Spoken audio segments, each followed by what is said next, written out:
Thank you, Mr. Chairman. And thank you to the witnesses who showed up. I would have loved to have seen some members from the Biden administration, from the executive here today to speak on this. But today, the House Budget Committee will be playing along with Speaker Pelosi's con game of titling a bill something magnificent and then loading it with a bunch of liberal wish list items and then claiming success on that legislation. And, you know, it'd probably actually be a yes vote on a lot more legislation that we see in the House of Representatives if the language in the bill actually matched the title. It has been just over a year since Joe Biden signed the $2 trillion so-called American Rescue Plan into law that incentivizes lockdowns, paid workers to stay home, gave stimulus checks to government employees who are at no risk of losing their jobs, and really fueled the fire of inflation, this crisis that American families are now paying the price for. American families are paying the price for bad policy. And this chart that I have here, it shows exactly what that bill did for the cost of goods and services. You see that there? You cannot force millions of Americans out of the workforce and then allow them to go back to work and call that job creation. You cannot treat the American people like your own personal slush fund. It's been said before, but one day you'll run out of other people's money to spend.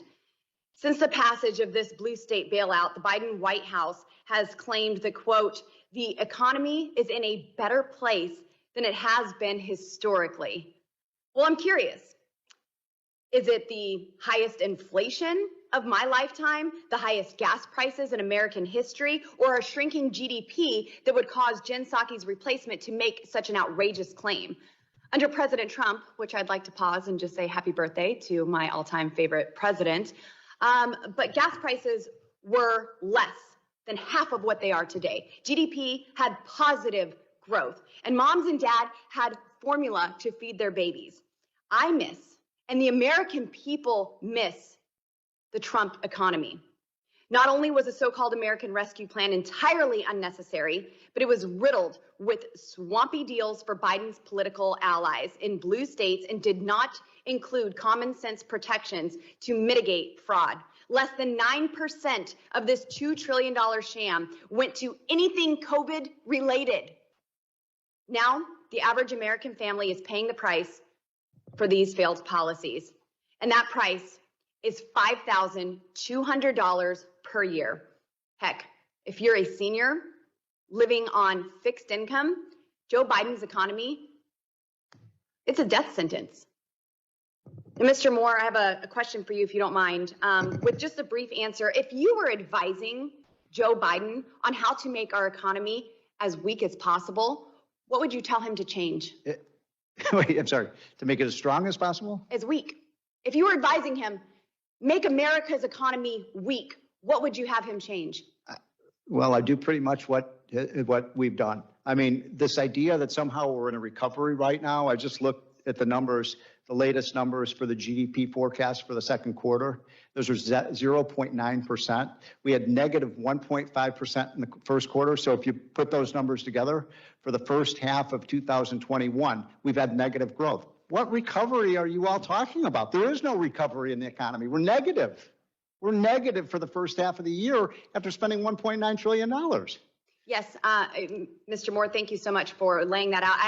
I would love to give a copy of Trumponomics to everyone here on the Budget Committee. I think that would be something that everyone would I've got really copies benefit. Available. There you go. We'll get you some signed copies over there. Mr. Mayor Vince Williams, can you please tell me what bird sanctuaries, a beachside 800-room luxury hotel, pickleball courts, ski resorts, and Halloween festivals have in common? I have no idea. I don't have either of those in my city. Well, your city is paying for them, Mr. Williams. Mayor Williams, each of these non-COVID health-related projects was paid for by state and local governments with COVID-19 aid. Washington politicians are addicted to spending. We don't have a revenue problem. We have a spending problem. And this addiction, like the American Rescue Plan is causing, is similar to Parmesan cheese and Hunter Biden. Thanks, and I yield back.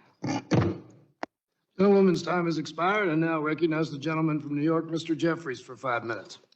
Thank the distinguished chair of the Budget Committee. To the extent that there is a public policy problem in Washington, D.C., Exhibit A was the GOP tax scam. That is the Republican singular signature piece of legislative accomplishment relative to the economy that occurred during the prior administration. 83% of the benefits went to the wealthiest 1%, saddling our country with approximately $2 trillion worth of unnecessary debt simply to subsidize the lifestyles of the rich and shameless.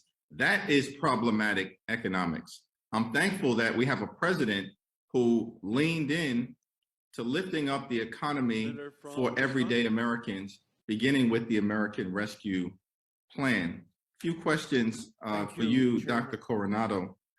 Thank you for your presence here. I thank all of the witnesses for testifying here today. The unemployment rate in January of 2021, when President Biden left office, was approximately 6.3%. Is that correct? That's right. And today, with the American Rescue Plan in effect, under President Biden's leadership, the unemployment rate has dropped to 3.6%. Is that correct? That's where it is, yes.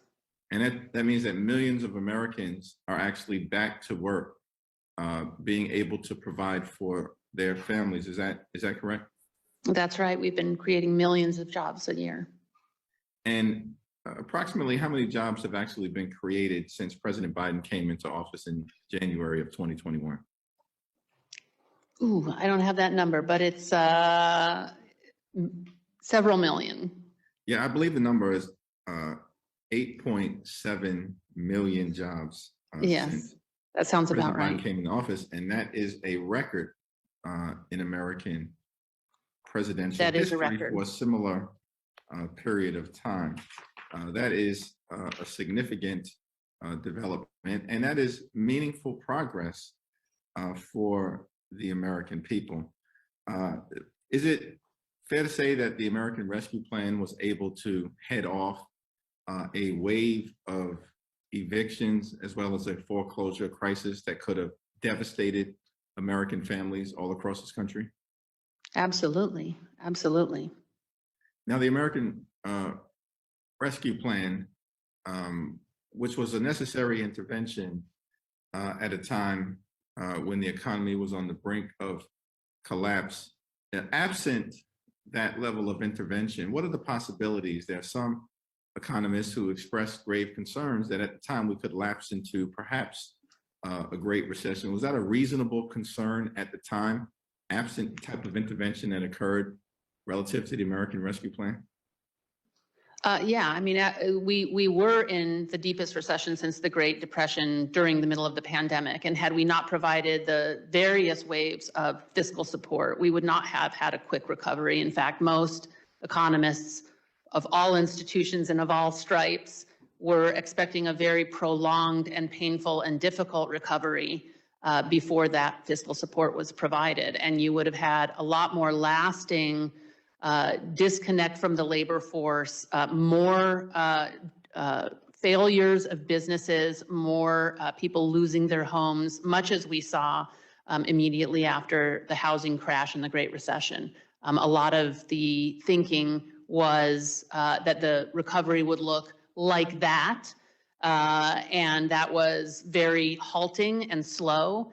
And the main difference is the fiscal approach that was taken during this episode, that to err on the side of supporting people, giving them both targeted interventions like rent support and health support, as well as just cash to determine what they needed to spend that cash on, has led to a variety of benefits, including best credit, best wage gains, best credit scores, best wage gains for lower income households that we've ever seen.